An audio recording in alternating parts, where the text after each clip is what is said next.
Senior सहाफी और तजियाकार जावेद चौधरी के मुताबिक मुझे ईरान में मुजाहिरों की पहली इत्तला 31 दिसंबर 2025 को मिली। हम लोग उस वक्त शराज में थे। हमारा गाइड हमीद हमदानी बू अली सीना के शहर हमदान से ताल्लुक रखता था। वो मेहरबान, शाइस्ता और बहुत अच्छा मेजबान था।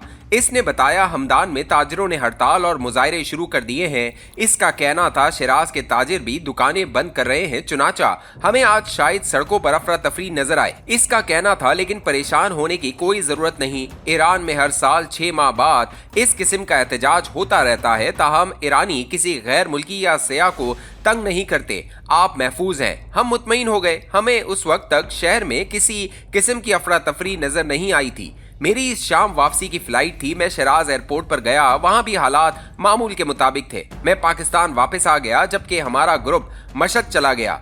ये लोग 2 जनवरी को मशहद से तेहरान और 3 जनवरी को तेहरान से लाहौर वापस आ गए। इस दौरान मुजाहिरों और फसादात की खबरें आने लगी। मैं बहुत परेशान था, मगर ग्रुप को किसी जगह अफरा तफरी दिखाई नहीं दी, जबकि पूरी दुनिया का मीडिया ईरान के फसादात की खबरों से भरा हुआ था। बहरहाल किस्सा मुख्तसर, हमारे लोग ईरान में लॉकडाउन से पहले वापस आ गए। गाइड हमीद हमदानी ने बादशाह बताया, ईरान के हालात अचानक खराब हो गए थे। पूरे मुल्क में मुजाहिरों और फसादात हो गए, जिनमें लोग मारे भी जा रहे हैं। वो बार बार कह रहा था कि आप हमारे लिए दुआ करें। मैं भी बरादर इस्लामी मुल्क के लिए परेशान था। ईरान अफगानिस्तान की तरह हमारे बॉर्डर पर है। इसके हालात की खराबी पाकिस्तान को लाजमन मुतासर करेगी। बहरहाल आने वाले दिनों में ईरान के हालात खराब से खराबतर होते चले गए। 400 शहरों में फसादात हुए, जिनमें 3000 से ज्यादा लोग मारे गए।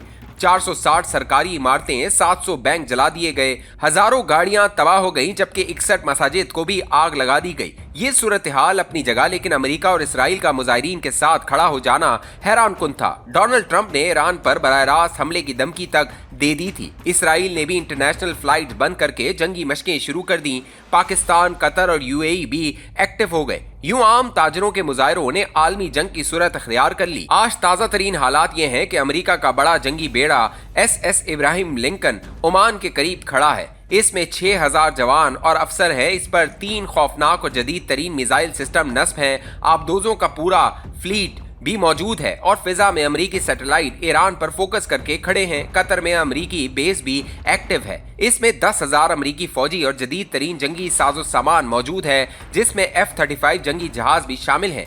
दूसरी तरफ इसराइल की फौज भी बड़े हमले के लिए तैयार खड़ी है। ईरान ने अभी आपनाए हुर्मस में जंगी मशकें शुरू कर दी हैं। अमरीकी तज्जियाकार डोनाल्ड ट्रंप की जंगी हिकमत अमली के बारे में दुनिया को मुतल्ला कर रहे हैं। इनका ख्याल है अमरीका ईरान के तमाम सिग्नल्स मुअत्तल करेगा, जिसके बाद पूरे मुल्क की कम्युनिकेशन क्रैश कर जाएगी और ये इसके बाद पासदारान की सारी क़यादत और सेंटर्स उड़ा देगा। ये आयतुल्लाह खामनाई और इनके खानदान पर भी हमला करेगा। ये इन्हें शहीद कर देगा, या फिर वेनेजुएला के सदर निकोलस माडुरो और इसकी अहलिया की तरह इन्हें अगवा करके अमेरिका ले जाएगा। ये हुकूमत और पार्लियामेंट को भी उड़ा देगा और ईरान की जौहरी साइट्स के अंदर घुसकर इन्हें भी मुकम्मल बर्बाद कर देगा, जिसके बाद ईरान पर अमेरिका का कब्जा हो जाएगा, वगैरह वगैरह।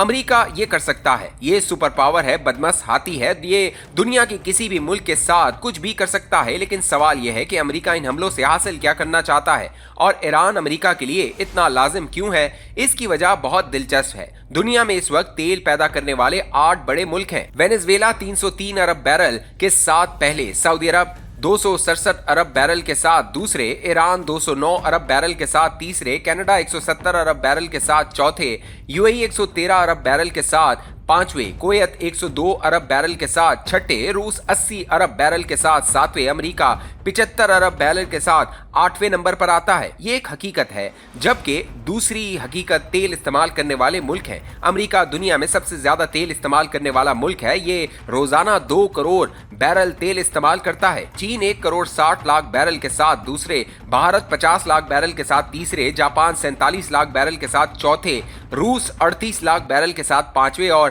साउथ कोरिया 25 लाख बैरल रोजाना के साथ छठे नंबर पर आता है। ये आदाद शुमार साबित करते हैं कि अमेरिका और चीन दोनों की मईशत तेल पर चल रही है। तेल दुनिया का सबसे बड़ा माशी टूल है। ये अगर किसी मुल्क को दस्तयाब है तो वो मईशत, टेक्नोलॉजी और दिफा में सुपर पावर बन जाएगी और चीन बड़ी तेजी से तेल की इस दौलत पर काबिज होता चला जा रहा है। ये दुनिया में तेल के सबसे बड़े ज़खायर रखने वाले मुल्क वेनेजुएला, तीसरे बड़े जखीरे के मालिक ईरान, चौथे जखीरे कनाडा और छठे जखीरे रूस का बिजनेस पार्टनर 2 ठोस बन चुका है और ये अमेरिका के लिए काबिल कबूल नहीं। चुनाचा इसने तेल के तमाम ज़खायर काबू करने शुरू कर दिए हैं। अमेरिका ने 3 जनवरी 2026 को वेनेजुएला पर हमला किया और सदर निकोलस माडुरो और इसकी अहलिया को उठाकर न्यूयॉर्क ले गया और ये वहां अपनी मर्जी की हुकूमत ले आया। डोनाल्ड ट्रंप ने इसके बाद वेनेजुएला के तेल के तमाम जखीरे अमेरिकी ऑयल कंपनियों में बांट दिए और ये अब अपनी मर्जी के तेल बेच रहे हैं। ईरान वेनेजुएला के बाद डोनाल्ड ट्रंप का दूसरा टारगेट है। ये ईरानी तेल पर भी कब्जा करना चाहता है, जिसके बाद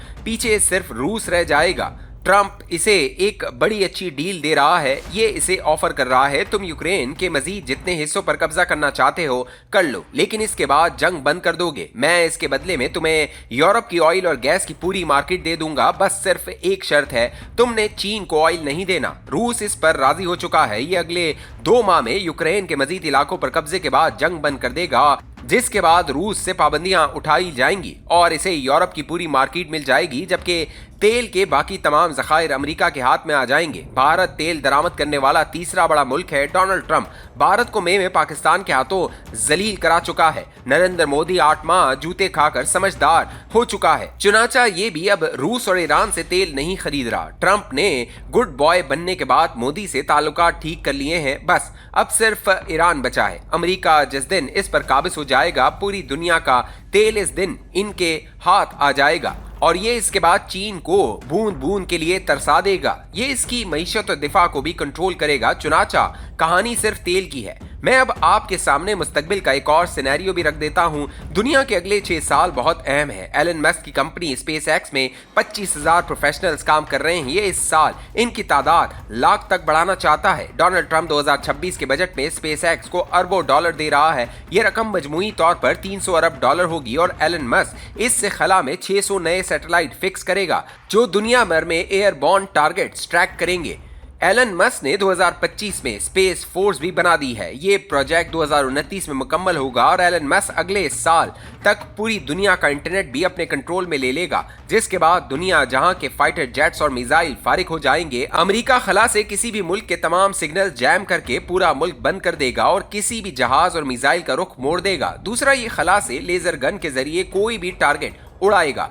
चुनाचा इसके बाद एयरफोर्स की जरूरत नहीं रहेगी और ना मिसाइलों की। बड़ी फौज 20 साल से पुलिस बन चुकी है। ये गैर जरूरी हो चुकी है, जबकि एयरफोर्स और मिसाइल फोर्स अगले 6 साल में वाइप आउट हो जाएगी। अब सवाल यह है कि चीन इस सिनेरियो में कहां खड़ा है। चीन को अब स्पेस की अहमियत का अंदाजा हो जाएगा, लिहाजा ये बड़ी तेजी से इसमें सरमायाकारी कर रहा है, जबकि अमेरिका इसका रास्ता रोक कर खड़ा है। ये तेल बंद करके चीन की इंडस्ट्री को दचका देना चाहता है ताकि चीन की फैक्ट्रियां रुक जाएं, इससे एक्सपोर्ट कम हो जाए।